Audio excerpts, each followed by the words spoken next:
Hello दोस्तों, एक बार फिर से आप सभी का मैं बहुत बहुत स्वागत करता हूं हमारे इस नए वीडियो में। याद करिए, मायावती जी ने एक बैठक बुलाई थी और बैठक के बाद बहुत सारे आदेश दिए गए थे, सवाल पूछे गए थे कि भाई जो ग्राफ है बीएसपी का वो गिर क्यों रहा है। हालांकि जो कोऑर्डिनेटर्स हैं, जो बड़े बड़े नेता हैं, वो इस सवाल का जवाब नहीं दे पाए और बैठक के बाद बसपा संगठन में एक बहुत बड़ा फेरबदल किया गया है। संगठन जो है उसका ढांचा बिल्कुल बदला जा रहा है। मायावती जी ने कहा है कि जो संगठन बसपा का कमजोर हुआ है उसे फिर से हम मजबूत करेंगे। खबर यह है कि मायावती जी के आवास पर इस समय गहमा गहमी का माहौल है और तमाम बड़े बड़े नेता उनसे मिल रहे हैं। बड़ी बड़ी गाड़ियों का काफिला भी वहां पहुंचा हुआ है। ऐसा इसलिए हो रहा है क्योंकि जो नेता बसपा को छोड़ छोड़ कर गए हैं, बड़े बड़े लोग, नाम भी मैं आपको बताऊंगा, कुछ नाम भी सामने आए हैं, बड़े बड़े नाम। अब मायावती जी ने एक आदेश दिया है कि उन नेताओं को फिर से वापस लाया जाए, पुराने नेताओं को फिर से संगठन से जोड़ा जाए। ये आदेश अभी अभी मायावती जी ने दिया है। बसपा में अब पुराने नेताओं को वापस लाने का सिलसिला शुरू हो रहा है। मायावती जी ने एक बार फिर से उन्हें बसपा से जोड़ने के लिए कह दिया है, आदेश दे दिया है। कहा जा रहा है कि 15 जनवरी से पार्टी संगठन का विस्तार होगा। अगर आप बसपा को देखें तो पिछले एक दशक से कई बड़े बड़े नेता बसपा से बाहर गए हैं और हम लोग लगातार ये कह रहे थे कि भैया जो बड़े बड़े नेता बसपा से बाहर हैं, आज अगर आप देखिए तो उत्तर प्रदेश के जो डिप्टी सीएम हैं ब्रजेश पाठक, आपको यकीन नहीं होगा, वो भी बसपा में थे, वो भी बसपा में काम करके गए और बसपा का ही पुर्जा उन्हें बताया जाता है। ऐसे कई सारे नेता हैं। बसपा से जुड़ी एक और हेडलाइन इस समय चर्चा में है। देखिए, बसपा को फिर से खड़ा करने के लिए नई मुहिम में जुटी मायावती। बाम सेफ को बड़ी जिम्मेदारी दी गई है। बहुजन समाज पार्टी का जिस तरीके से उत्तर प्रदेश में जनाधार जो है वोट बैंक खिसक रहा है, अब बाम सेफ के सहारे इसे फिर से खड़ा किया जाएगा। बसपा सुप्रीमो ने इसकी जिम्मेदारी बाम सेफ के जिला अध्यक्षों को दे दी है। तो मायावती जी ने आखिरकार हार से सबक लिया है, हार से सबक लिया है और हार से सबक लेना भी चाहिए। दोस्तों, आपको बता दें कि बसपा को बहुत सारे नेताओं ने छोड़ा, अपने अपने हित के हिसाब से, अपने अपने स्वार्थ के हिसाब से, अपॉर्चुनिटी के हिसाब से।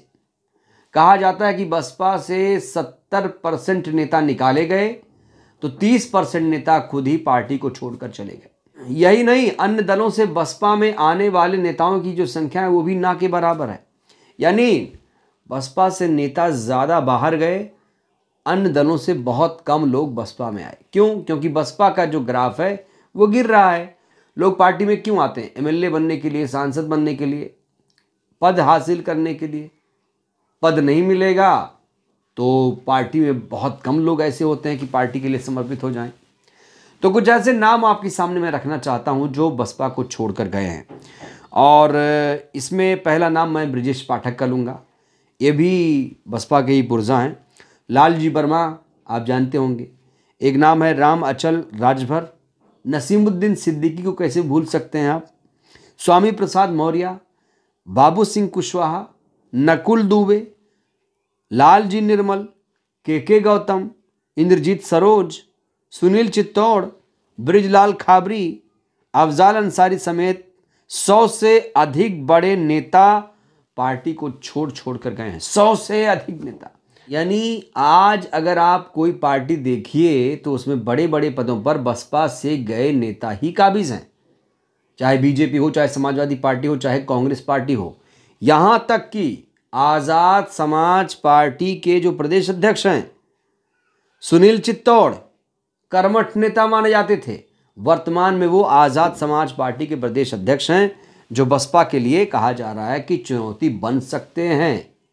तो इसीलिए अभी अभी मायावती जी ने एक आदेश जारी कर दिया है कि भैया जो पुराने नेता हैं उन्हें फिर से पार्टी में जोड़ा जाए। बड़ा सवाल, क्या ये नेता वापस फिर से पार्टी में आएंगे? और आएंगे तो क्या शर्त रखी जाएगी? इसमें एक बहुत बड़ा नाम सामने आया है जिनको पार्टी में लाने की बात लोग कर रहे हैं, आमतौर पर जो कार्यकर्ता हैं वो भी कर रहे हैं। स्वामी प्रसाद मौर्य जी का एक नाम दोस्तों मैं भूल गया, ओम प्रकाश राजभर। ओम प्रकाश राजभर का नाम शायद मैंने नहीं लिया। ओम प्रकाश राजभर भी बसपा के ही प्रोडक्ट माने जाते हैं।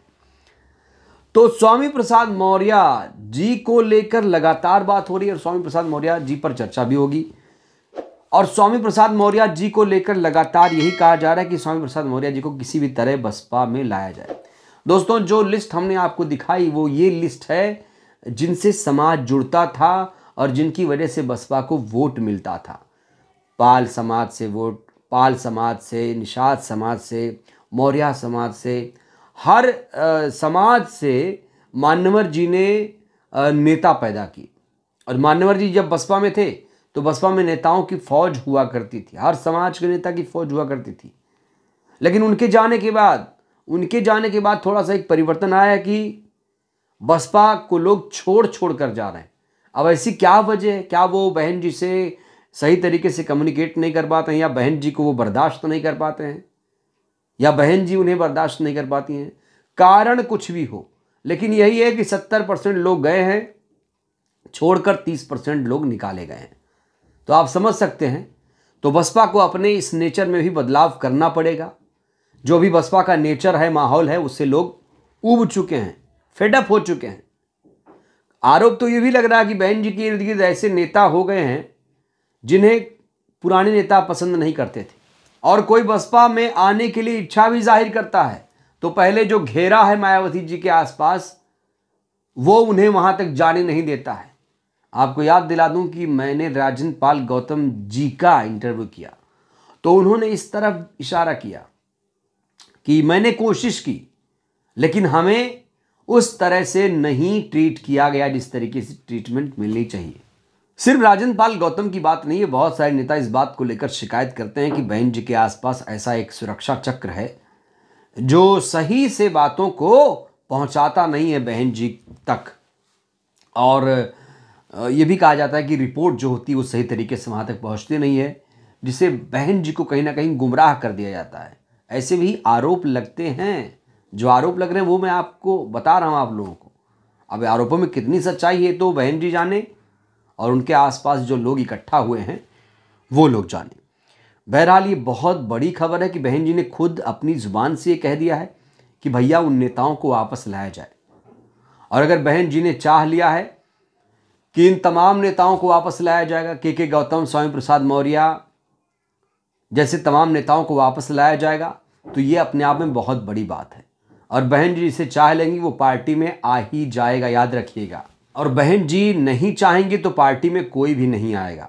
सबसे बड़ी बात यह है कि 15 जनवरी से पार्टी संगठन का विस्तार होने जा रहा है। 15 जनवरी को बहन जी का जन्मदिन होता है और बहुत भव्य तरीके से जन्मदिन मनाया जाता है और बहुत सारे लोग उनको गिफ्ट भी देते हैं अपने अपने हैसियत के हिसाब से। और माना जा रहा है कि 15 जनवरी से बसपा में एक बहुत बड़ा बदलाव होगा। जो आज की बसपा है वो बहुत बदल जाएगी, उसका चेहरा एकदम बदल दिया जाएगा। आज ही कई सारे पार्टी के प्रभारियों को इधर उधर किया गया है और ये कहना बहन जी का कि पुराने नेताओं को वापस लाओ, ये अपने आप में एक बहुत बड़ा संकेत है। देखिए, बसपा का हार का कारण एक ये भी है कि कुछ ऐसे नेता बसपा में आ गए हैं जो बसपा को लगातार कमज़ोर कर रहे हैं। बहन जी उनके खिलाफ कार्रवाई कब करेंगी, ये भी अपने आप में बहुत बड़ा सवाल है। और अगर उन पुराने नेताओं को बसपा में वापस ला रही हैं तो इन जो गद्दार किस्म के लोग हैं जो कहीं ना कहीं पार्टी को कमज़ोर कर रहे हैं उन्हें हटाना पड़ेगा, तब जाकर जो समायोजन है सही तरीके से हो पाएगा। बहरहाल दोस्तों, इस वीडियो में इतना ही। आपको क्या लगता है, क्या स्वामी प्रसाद मौर्य जैसे जो तमाम नेता बसपा से बाहर गए हैं, क्या उनकी वापसी हो पाएगी? आप लोग भी अपनी प्रतिक्रिया दीजिए। बहुत बहुत धन्यवाद।